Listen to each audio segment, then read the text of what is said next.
저는 올해 75입니다. 오래 살았다고 허세 부릴 것도 없고 덜 살았다고 겁낼 것도 없는 나이지요. 그저 오늘도 새벽만 되면 자연스레 눈이 떠지는 그런 평범한 노인일 뿐입니다. 아침 햇살이 커튼 사이로 스며들 때면 저는 늘 같은 생각을 합니다. 오늘 하루도 무사히 지나가기를, 아프지 않기를, 그리고 누군가에게 짐이 되지 않기를. 며칠 전이었습니다. 서랍 깊은 곳에 넣어둔 파란색 가죽 봉투를 꺼냈지요. 손에 닿는 그 감촉이 참 따뜻했습니다. 세월의 때가 묻어 색이 바랜 그 봉투는 단순한 물건이 아니었습니다. 제 노후 자금, 아니 그보다 더 정확히 말하자면 제 인생 40년이 고스란히 담긴 증거였습니다.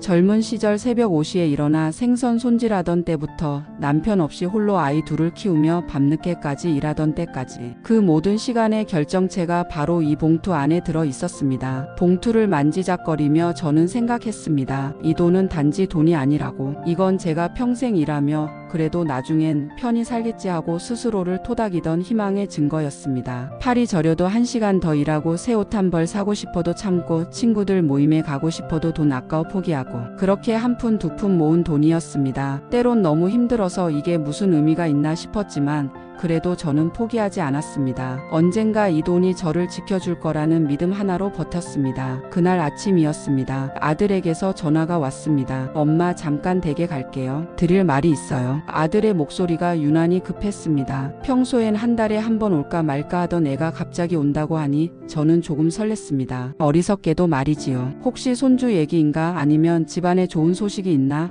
그런 가벼운 기대감이 피어올랐습니다. 저는 서둘러 집안을 치우고 아들이 좋아하던 된장찌개를 끓였습니다. 오랜만에 아들과 밥 한 끼 같이 먹을 생각에 마음이 들떴습니다. 현관문이 열리는 소리가 들렸습니다. 아들이 들어왔습니다. 그런데 아들의 얼굴이 평소와 달랐습니다. 어딘가 초조하고 불안해 보였습니다. 며느리도 함께 왔는데 그녀는 제 눈을 똑바로 마주치지 않았습니다. 뭔가 이상했습니다. 공기가 무거웠습니다. 저는 애써 밝게 말했습니다. 어서 와, 찌개 끓여뒀으니까 먹고 가. 그런데 아들은 식탁에 앉지도 않고 곧바로 말을 꺼냈습니다. 엄마, 그게 말이에요. 이번에 사업 자금이 좀 필요해서요. 그 말을 듣는 순간 제 머릿속이 하얘졌습니다. 하지만 제 손은 본능적으로 그 파란 봉투가 있는 방향을 향했습니다. 설마 그걸 달라는 건 아니겠지. 제 입술이 바짝 말랐습니다. 아들은 계속 말을 이었습니다. 이번 사업만 잘 되면 크게 벌 수 있어요. 그때 몇 배로 갚을게요. 잠깐만, 정말 잠깐만 빌려주세요. 저는 그 순간 알았습니다. 아, 이게 바로 그 순간이구나. 제가 평생 두려워하던 그 순간. 가족에게 거절해야 하는 순간. 하지만 어떻게 거절하겠습니까? 제 배 아파 낳은 자식인데, 40년을 키운 아들인데. 며느리가 아들 옆에서 고개를 살짝 숙이는 모습이 보였습니다. 그 표정이 묘했습니다. 어딘가 부끄러워하는 듯 하면서도 동시에 계산적이었습니다. 마치 이미 결정된 일인 양 단지 절차를 밟는 것처럼 보였습니다. 아들은 더 간절하게 말했습니다. 엄마가 조금만 도와주면 이번엔 정말 크게 성공할 수 있어요. 믿어주세요. 그 말에 저는 결국 웃으며 고개를 끄덕였습니다. 도와주고 말고. 가족이 어려운데 내가 뭘 못하겠니? 그때는 정말 순수하게 그렇게 생각했습니다. 가족이니까, 피를 나눈 사이니까 당연히 도와야 한다고 생각했습니다. 서랍을 열고 파란 봉투를 꺼내는 동안 제 손이 미세하게 떨렸습니다. 40년의 무게가 느껴졌습니다. 하지만 저는 그 떨림을 애써 감추고 아들에게 봉투를 건넸습니다. 아들은 봉투를 받아들며 말했습니다. 엄마, 고마워요. 정말 곧 갚을게요. 그런데 그 손이 너무 빨리 봉투를 가방 속으로 집어넣는 바람에 저는 순간 섬뜩함을 느꼈습니다. 마치 미리 연습이라도 한 듯한 그 익숙한 동작. 아들과 며느리가 돌아간 후 저는 텅 빈 서랍을 한참 동안 바라봤습니다. 그 자리에 40년이 있었는데 이제는 아무것도 없었습니다. 그날 밤 저는 잠을 이루지 못했습니다. 천장을 바라보며 생각했습니다. 내가 잘한 걸까? 아니, 잘한 게 맞아. 가족을 도운 거잖아. 하지만 마음 한구석이 자꾸만 불안했습니다. 왜일까요? 저는 그때 몰랐습니다. 그 파란 봉투가 사라지는 순간 제 쌈도 함께 뒤집힐 줄은. 그리고 그 봉투 속에 들어있던 작은 메모 한 장이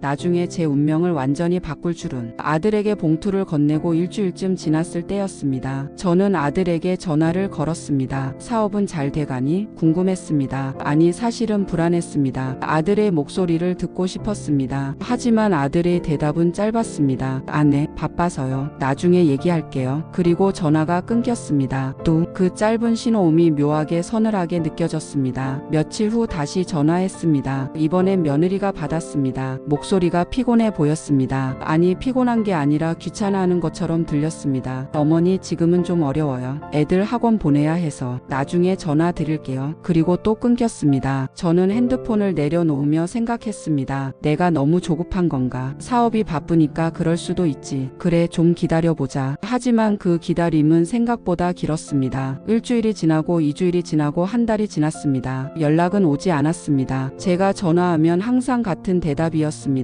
미안해요. 회의 중이에요. 지금은 좀 어렵네요. 곧 갈게요. 곧이란 말이 이렇게 길 줄 몰랐습니다. 저는 달력에 동그라미를 쳤습니다. 아들에게 전화한 날마다 그렇게 동그라미가 하나씩 늘어날 때마다 제 가슴 속에도 무언가가 하나씩 쌓여갔습니다. 어느 날 며느리에게서 먼저 전화가 왔습니다. 잠깐 기대했습니다. 혹시 좋은 소식인가? 하지만 며느리는 이렇게 말했습니다. 어머니, 이번 주는 방문하기 어렵겠어요. 저희도 좀 바빠서요. 애들도 바쁘고 다음에 꼭 찾아뵐게요. 저는 웃으며 대답했습니다. 바쁜 건 알지. 그래도 얼굴 좀 보여줘야 할 거 아니냐. 손주들도 보고 싶고. 그런데 며느리가 잠시 침묵했습니다. 그 침묵이 길게 느껴졌습니다. 그러더니 한숨 섞인 목소리로 말했습니다. 어머니도 아시잖아요. 요즘 애들 키우는 게 얼마나 힘든지. 저희도 여유가 없어요. 그 말에 저는 할 말을 잃었습니다. 여유가 없다고? 내가 준 그 돈은? 하지만 그 말을 입 밖으로 꺼내지는 못했습니다. 괜히 돈 때문에 갈등이 생길까봐 두려웠습니다. 전화를 끊고 나서 저는 거울을 봤습니다. 거울 속에 제 얼굴이 낯설었습니다. 언제부터 이렇게 초라해졌을까? 언제부터 이렇게 눈치를 보게 됐을까? 저는 제 자신에게 화가 났습니다. 동시에 슬펐습니다. 제가 평생 일하고 모은 돈으로 이렇게 무시당하는 기분이 이렇게 쓰라릴 줄 몰랐습니다. 그렇게 또 며칠이 지났습니다. 저는 더 이상 먼저 연락하지 않기로 했습니다. 자존심이라는 게 남아 있었으니까.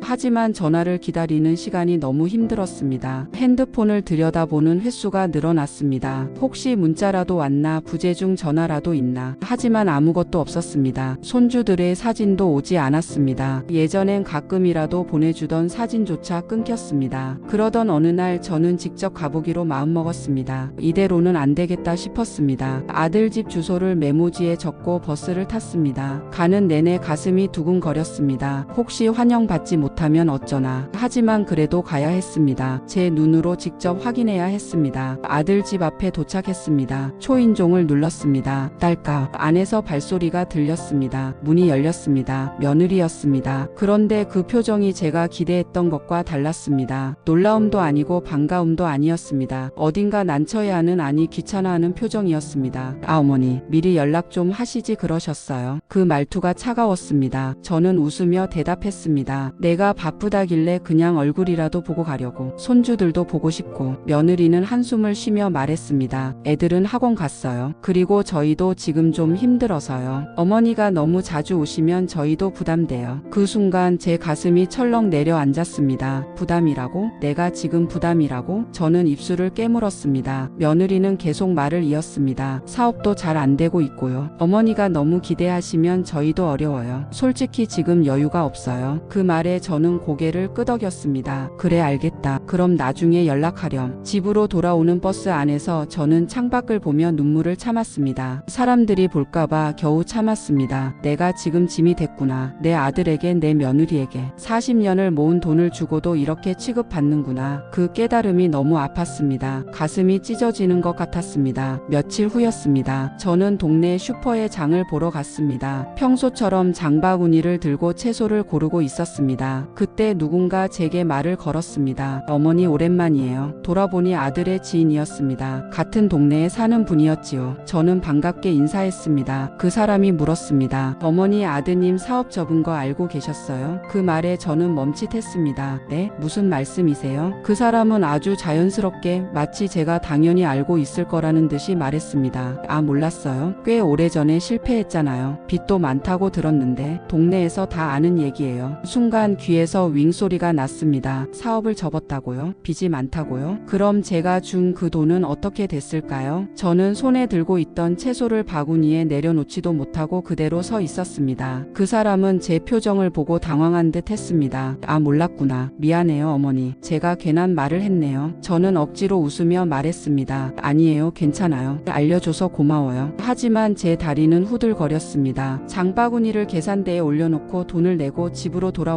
내내 저는 멍한 상태였습니다. 사업을 접었다니, 빚이 많다니, 왜 아무도 제게 말하지 않았을까요? 집에 도착하자마자 저는 떨리는 손으로 아들에게 전화를 걸었습니다. 신호가 여러 번 갔습니다. 마침내 아들이 받았습니다. 네, 엄마. 저는 떨리는 목소리로 물었습니다. 아들아, 사업 접었다면서 왜 나한테 말 안 했니? 제가 준 돈은 어떻게 된 거니? 아들은 잠시 침묵했습니다. 그러더니 짜증 섞인 목소리로 말했습니다. 누가 그런 소리 했어요? 괜한 소문에 신경 쓰지 마세요. 사업 잘 되고 있어요. 그 말투가 거짓말이라는 걸 저는 바로 알 수 있었습니다. 엄마한테 걱정 끼치기 싫어서 그러는데 괜히 이런 전화하지 말아요. 지금 바쁘니까 끊을게요. 전화가 끊겼습니다. 저는 그대로 소파에 주저앉았습니다. 아들이 저에게 거짓말을 했습니다. 처음이 아닐지도 모릅니다. 제가 돈을 줄 때부터 이미 사업은 실패한 거였을지도 모릅니다. 그럼 제 돈은 사업 자금이 아니라 빚을 갚는 데 쓰인 걸까요? 아니면 이미 다 써버린 걸까요? 그날 밤 저는 한숨도 자지 못했습니다. 천장을 바라보며 온갖 생각이 머릿속을 스쳤습니다. 40년을 모은 돈이 이렇게 허무하게 사라진 걸까요? 아들을 믿은 제가 어리석은 걸까요? 아니, 어리석은 게 맞습니다. 저는 너무 쉽게 돈을 내줬습니다. 확인도 하지 않고 계약서도 쓰지 않고 그저 가족이라는 이유만으로. 다음날 아침 더 큰 충격이 찾아왔습니다. 은행에서 전화가 온 것입니다. 고객님, 자동이체가 계속 실패하고 있습니다. 제가 물었습니다. 무슨 말씀이세요? 은행 직원이 대답했습니다. 지난달부터 통장 잔액이 부족합니다. 관리비 공과금이 모두 미납 상태입니다. 그 순간 머리를 망치로 맞은 것 같았습니다. 통장이 비었다고요? 어떡해요? 저는 급히 은행으로 달려갔습니다. 창구에 앉아 통장을 내밀었습니다. 직원이 조회를 해주었습니다. 화면을 보는 순간 저는 말을 잃었습니다. 잔액이 거의 없었습니다. 지난 2달 동안 큰 금액이 여러 차례 인출되어 있었습니다. 어떻게 이런 일이요? 제가 인출한 적 없는데요. 직원이 조심스럽게 말했습니다. 고객님, 이건 ATM에서 인출된 내역입니다. 카드로 뽑으신 거예요. 그 말에 저는 깨달았습니다. 아들에게 돈을 줄 때 급하다며 카드와 비밀번호를 알려달라고 했던 그 순간을. 엄마, 급하니까 제가 직접 처리할게요. 그때 그 말이 떠올랐습니다. 저는 비틀거리며 은행을 나왔습니다. 집으로 돌아와 서랍을 뒤졌습니다. 파란 봉투가 사라져 있었습니다. 통장도 없었습니다. 카드도 없었습니다. 모든 것이 사라졌습니다. 40년의 세월이 제 평생이 한순간에 증발해 버렸습니다. 저는 그대로 바닥에 털썩 주저앉았습니다. 눈물이 쏟아졌습니다. 숨이 막혔습니다. 제 가슴을 쥐어뜯고 싶었습니다. 내가 이 나이 먹도록 뭘 배운 거지? 가족을 믿는 게 이렇게 어리석은 일이었나? 저는 소리 내어 울었습니다. 아무도 듣지 않는 빈집에서 저는 한참을 울었습니다. 한참을 울고 나서 문득 한 가지가 떠올랐습니다. 파란 봉투 속에 넣어두었던 메모였습니다. 20년 전에 제가 직접 손으로 쓴 메모. 거기엔 이렇게 적혀 있었습니다. 이 돈은 내가 가장 힘들 때 나를 살릴 것이다. 그 아래에 보험 증서 번호와 중요한 정보가 적혀 있었습니다. 저는 흐느끼다 말고 생각했습니다. 아들이 그 메모를 봤을까요? 아니면 그냥 돈만 꺼내고 버렸을까요? 만약 그 메모를 아직 읽지 않았다면, 만약 그게 아직 어딘가에 남아있다면, 그것이 이 상황을 뒤집을 유일한 열쇠가 될 수 있을지도 모른다는 생각이 들었습니다. 저는 눈물을 닦고 일어났습니다. 거울을 봤습니다. 눈이 퉁퉁 부은 제 얼굴이 보였습니다. 하지만 그 눈빛만큼은 달라져 있었습니다. 더 이상 흔들리지 않겠다고, 더 이상 당하고만 있지 않겠다고 다짐하는 눈빛이었습니다. 그날 저는 결심했습니다. 가만히 앉아서 울기만 할 순 없다고. 제 인생은 제가 지켜야 한다고. 그리고 그 결심은 정말로 제 인생을 바꾸는 시작이 되었습니다. 다음날 아침 저는 평소보다 일찍 일어났습니다. 거울 앞에서 옷을 차려입었습니다. 오랜만에 외출복을 꺼내 입고 머리도 단정히 빗었습니다. 오늘은 절대 약한 모습을 보이지 않겠다고 다짐했습니다. 아침을 간단히 단단히 먹고 저는 아들 집을 향해 집을 나섰습니다. 버스에 앉아 창밖을 보며 생각을 정리했습니다. 무슨 말을 해야 할까? 어떻게 시작해야 할까? 아들 집 앞에 도착했습니다. 심호흡을 하고 초인종을 눌렀습니다. 이번엔 머뭇거리지 않았습니다. 발소리가 들렸습니다. 문이 열렸습니다. 아들이었습니다. 아들은 제 얼굴을 보고 당황한 표정을 지었습니다. 엄마, 무슨 일이에요? 저는 침착하게 말했습니다. 들어가도 되겠니? 할 얘기가 있어서. 아들은 어쩔 수 없다는 듯 문을 열어주었습니다. 거실로 들어가자 며느리도 나왔습니다. 두 사람의 표정이 불편해 보였습니다. 저는 소파에 앉지 않고 서서 말했습니다. 봉투 내놔라. 아들이 되물었습니다. 뭐요? 저는 더 또렷하게 말했습니다. 내 노후 자금 들어있던 파란 봉투. 지금 당장 내놔. 아들은 순간 당황한 듯 며느리를 쳐다봤습니다. 그러더니 변명하기 시작했습니다. 엄마, 그게 아니라 사업 자금으로 다 쓴 건 아니에요. 아직 조금 남아 있어요. 저는 고개를 저었습니다. 그런 얘기 들으러 온 게 아니야. 봉투가 어디 있냐고 물었잖니. 아들은 입술을 깨물었습니다. 그러다 결국 짜증 섞인 목소리로 말했습니다. 엄마가 준 거잖아요. 이제 와서 왜 이러세요? 그 말에 저는 오히려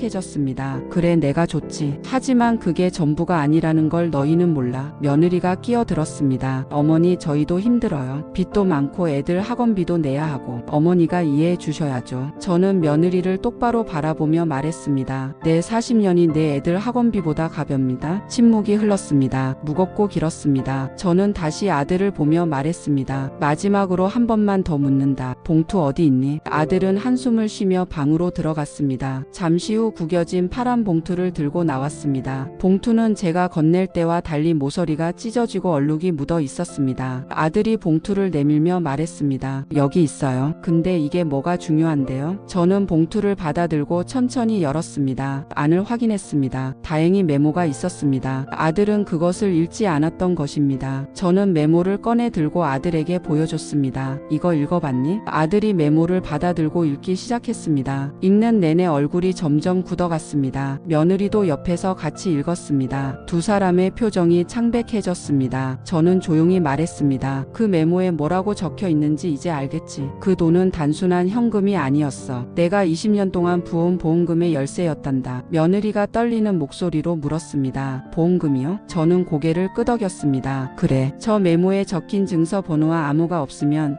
내가 죽어도 보험금을 찾을 수 없어. 그 금액이 얼마인지 아니? 최소 3억이다. 아들의 손이 덜덜 떨렸습니다. 메모를 다시 들여다봤습니다. 진짜 증서 번호가 적혀 있었습니다. 저는 차분하게 설명을 이었습니다. 20년 전부터 매달 조금씩 불입했어. 통장 돈은 생활비고 진짜 노후 자금은 따로 있었던 거야. 그런데 너희는 그걸 몰랐지. 나를 무시했으니까. 내 말을 귀담아 듣지 않았으니까. 나를 그저 늙고 쓸모없는 사람으로만 봤으니까. 아들이 입을 열었습니다. 엄마, 그럼 이 메모가 없으면 정말 보험금을 못 받는 거예요? 저는 담담하게 대답했습니다. 그렇지. 이 메모 없이는 증서를 찾을 수도 청구할 수도 없어. 나도 이제 나이가 있으니까 암호를 외우고 있을 자신이 없어서 적어뒀던 거란다. 그런데 너희가 그걸 가져갔지. 며느리가 눈물을 흘리기 시작했습니다. 어머니, 정말 죄송해요. 저희가 잘못했어요. 너무 힘들어서 급해서 그랬어요. 용서해 주세요. 그 눈물이 진심인지 아닌지 저는 알 수 없었습니다. 하지만 그게 중요하지 않았습니다. 중요한 건 제가 더 이상 무기력한 희생자가 아니라는 것이었습니다. 아들도 고개를 숙였습니다. 엄마, 제가 잘못했어요. 돈도 갚을게요. 시간이 걸리더라도 꼭 갚을게요. 저는 메모를 다시 봉투에 넣으며 말했습니다. 갚는 건 당연한 거야. 그런데 너희가 진짜 배워야 할 건 돈을 갚는 게 아니야. 사람을 어떻게 대하느냐야. 특히 너희에게 모든 걸 준 사람을 말이야. 저는 봉투를 가방에 넣었습니다. 그리고 문 쪽으로 걸어갔습니다. 아들이 뒤에서 말했습니다. 엄마, 진짜 미안해요. 다시는 이런 일 없을 거예요. 저는 문고리를 잡고 돌아보지 않고 말했습니다. 미안하다는 말은 이제 듣고 싶지 않구나. 행동으로 보여줘. 그리고 명심해라. 돈보다 중요한 건 사람의 마음이란 걸. 집으로 돌아오는 길 저는 이상하게 마음이 편안했습니다. 40년을 잃었지만 더 큰 것을 얻은 기분이었습니다. 바로 제 자신에 대한 존중이었습니다. 더 이상 눈치 보지 않아도 되는 자유였습니다. 버스 창밖 창밖으로 지나가는 풍경이 전과 다르게 보였습니다. 더 선명하고 더 아름다웠습니다. 며칠 후 저는 보험사를 직접 방문했습니다. 메모에 적힌 증서 번호를 가지고 갔습니다. 담당 직원이 조회를 해주었습니다. 고객님, 이 보험은 종신형입니다. 보장이 계속되고 있고 납입도 완료되셨네요. 정말 잘 관리하셨습니다. 그 말을 듣는 순간 저는 속으로 조용히 웃었습니다. 내가 나를 지킨 거였구나. 직원이 덧붙였습니다. 필요하시면 중도 인출도 가능합니다. 하지만 저는 고개를 저었습니다. 아니요, 그냥 확인만 하려고 왔어요. 계속 유지할 겁니다. 직원이 미소 지으며 말했습니다. 현명한 선택이십니다. 저는 보험 서류를 다시 가방에 넣으며 생각했습니다. 이제 나는 진짜 안전하다고. 집으로 돌아와 파란 봉투를 다시 서랍 깊숙이 넣었습니다. 이번엔 더욱 소중하게 느껴졌습니다. 단지 돈 때문이 아니었습니다. 이 봉투는 제가 저를 포기하지 않았다는 증거였습니다. 제가 미래를 준비했다는 증명이었습니다. 아무도 몰래 조용히 하지만 확실하게 제 자신을 지킨 것입니다. 그날 저녁 아들에게서 전화가 왔습니다. 여러 번 울렸지만 저는 받지 않았습니다. 문자가 왔습니다. 엄마, 정말 미안해요. 용서해 주세요. 저는 한참을 그 문자를 바라보다가 짧게 답장을 보냈습니다. 용서는 시간이 필요하다. 그리고 진심은 말이 아니라 행동으로 증명되는 거야. 그 후로도 아들은 계속 연락을 했습니다. 하지만 저는 서두르지 않았습니다. 제가 원할 때, 제가 준비됐을 때 만날 생각이었습니다. 더 이상 저는 누군가의 눈치를 보는 사람이 아니었습니다. 제 감정을 존중하고 제 결정을 믿는 사람이 되어 있었습니다. 몇 주가 지났습니다. 어느 날 아들이 직접 집을 찾아왔습니다. 손에는 봉투가 들려 있었습니다. 엄마, 이거 받아주세요. 제가 일해서 모은 거예요. 많지는 않지만 매달 조금씩 보낼게요. 저는 봉투를 받아 열어봤습니다. 생각보다 적지 않은 금액이 들어 있었습니다. 고마워. 하지만 이건 시작일 뿐이야. 저는 차분하게 말했습니다. 아들이 고개를 끄덕였습니다. 알아요. 제가 정말 잘못했어요. 이제 알았어요. 돈보다 중요한 게 뭔지. 그 눈빛이 예전과 달랐습니다. 진심이 느껴졌습니다. 저는 처음으로 부드러운 표정을 지었습니다. 그래, 내가 깨달았다니 다행이구나. 그날 저녁 저는 오랜만에 아들과 함께 저녁을 먹었습니다. 예전처럼 편하지는 않았습니다. 하지만 조금씩 나아지고 있다는 느낌이 들었습니다. 때로는 무너져야 다시 제대로 싸울 수 있는 법입니다. 저희 관계도 그런 과정을 거치고 있었습니다. 혼자 남은 밤 저는 창밖을 바라보며 생각했습니다. 나이가 들면 약해지는 게 아니라 더 단단해지는 거구나. 저는 이제 알았습니다. 진짜 힘은 돈에서 나오는 게 아니라 자기 자신을 지키는 용기에서 나온다는 것을. 그리고 가장 큰 사랑은 무조건 주는 게 아니라 제대로 된 관계를 만드는 것이라는 것을. 파란 봉투는 여전히 서랍 속에 있습니다. 하지만 이제 그것은 단순한 돈이 아닙니다. 제가 제 삶의 주인이라는 증거입니다. 누구도 함부로 할 수 없는 제 존엄성의 상징입니다. 그리고 가장 중요한 것은 제가 스스로를 포기하지 않았다는 약속입니다. 여러분이라면 어떻게 하셨을까요? 노후 자금을 빼앗긴 순간, 가족에게 외면받은 순간,